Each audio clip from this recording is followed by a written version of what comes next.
I haven't seen really any of the latest movies, but I've heard from some people who think that they're just kind of getting worse and worse. You know, like MythiK said, we get to the point where it's how much is too much, and we talked about this with the games also. It just when do they have the point where they just need to call it quits and say that we're done making movies? True. But I mean, I feel like as long as the anime keeps running, then and as long as more games are being made, it's obvious that there's going to be a movie to support it. Yeah. I know. As long as people keep paying, I guess. Yeah. Nintendo's got some money to make. They've been exploiting Sinnoh way too much. Like they really need to give it a rest. It's like before, for each region, they would release maybe a few movies for each game, but now, the latest one is just ridiculous. Yeah, but I mean, it depends how you look at it. Every movie has a different adventure, and even if they don't need to introduce new Pokemon, there's always the creativity of the writers. If they can think of new adventures to make a movie about, then they will. I guess so. Yeah, I mean, as long as people keep paying. True. Like, where there's profit, you keep on going. There's a point where they do kind of need to stop. I mean, they are making money off of, the game. They will make way more money off the game, in my opinion. So I think they should just stick with that. There's also the trading card game, which is still popular. Yeah, which is still That's true. popular. And I mean, there's really not. I don't see much negative side. The only negative side is you get people like us who sit here and say that we think they should stop. Yeah, of course, some people like us will get bored of these movies, But other than that, I don't think they really have a reason yet to stop, unless they stock the trading card game and stock the anime and the handhelds. And I really don't think they have a reason to stop this part of the franchise, which, even if it's not as popular or as money-making, I think it's still, grounded as one of the biggest parts of the franchise. Uh-huh. I know that when I was younger, I couldn't wait to go see the movies with my friends. It was a big deal, and Yeah. It's part of the franchise. I mean, maybe for the newer, younger generations, they're still perfect. Yeah, and Pokemon will continue to appeal to the younger generations. It always has. That's why the main audience for these movies are younger, is the younger population. So Yeah. But other than that, we don't know much about the movie. All we know is we'll find out more when it comes out in a week. We'll hear more about the story, and we'll see more screens. We'll hear reviews, see how it turned out, and if the declining quality continues with the 12th movie. Okay, so enough with the news on just Pokemon. I believe that the core of POLcast is to bring everybody news about POL. Bring you inside game info that you can get just by reading the forums. So, to start that off, I'd like to, go over how POL has, this generation of POL has been completely rewritten in C++, which has, opened up a lot of possibilities for new features that had not thought of before. One of these is our idea for the Pokemon World Media. What that is POL's idea to have its own print materials in the game, such as magazine and newspapers. If Joe, would you like to elaborate on that? Sure. Well, there's not too much about this information that's gotten out so far, but some of the different items that you might find are the Pokemon Fan Magazine, Pokemon Insiders, and the Pokemon News Press. And what a lot of these are going to do is it's going to have a lot of useful information for you guys, the players. It'll have some trivia about the Pokemon world and the POL world, and several game Easter eggs.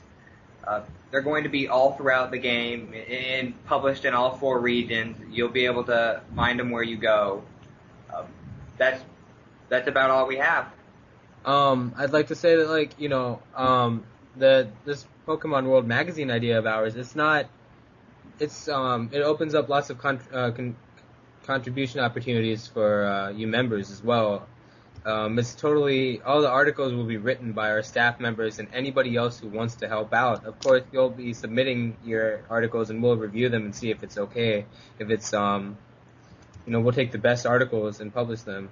I myself am going to be writing articles for the Pokemon handbook and giving, you guys competitive battling tips and stuff like that.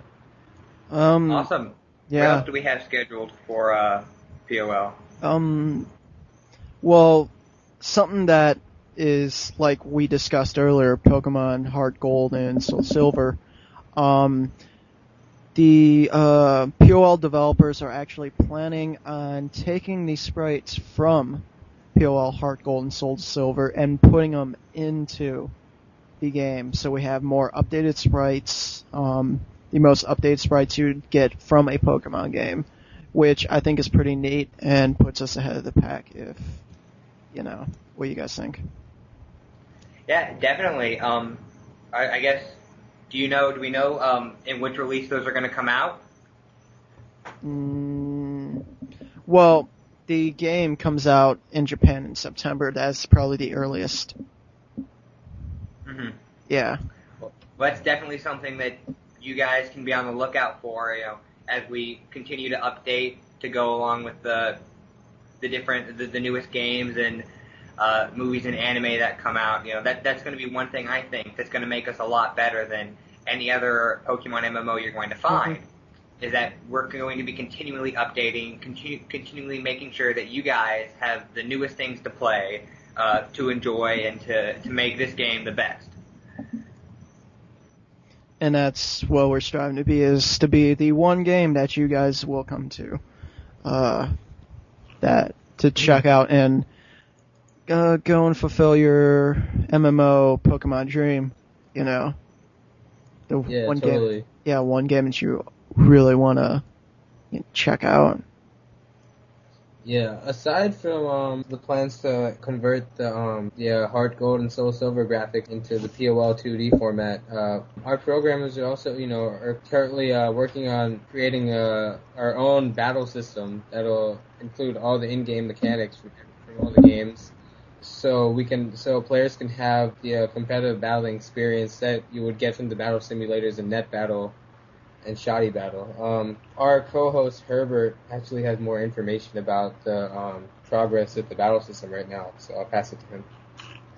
Actually, right now we have some very rough information about the battle system, but we can tell you that it's constantly being worked on. Right now we have 70% of the battle mechanics done, 20% of the battle effects done, and 0% of the item effects. But the wild NPC battling works. So it's always going to be constantly updating. Yeah, it is. It's constantly being worked on. So we're not completely sure about the numbers right now, but it's a rough estimate of our progress. It sounds like it's coming along pretty well, though.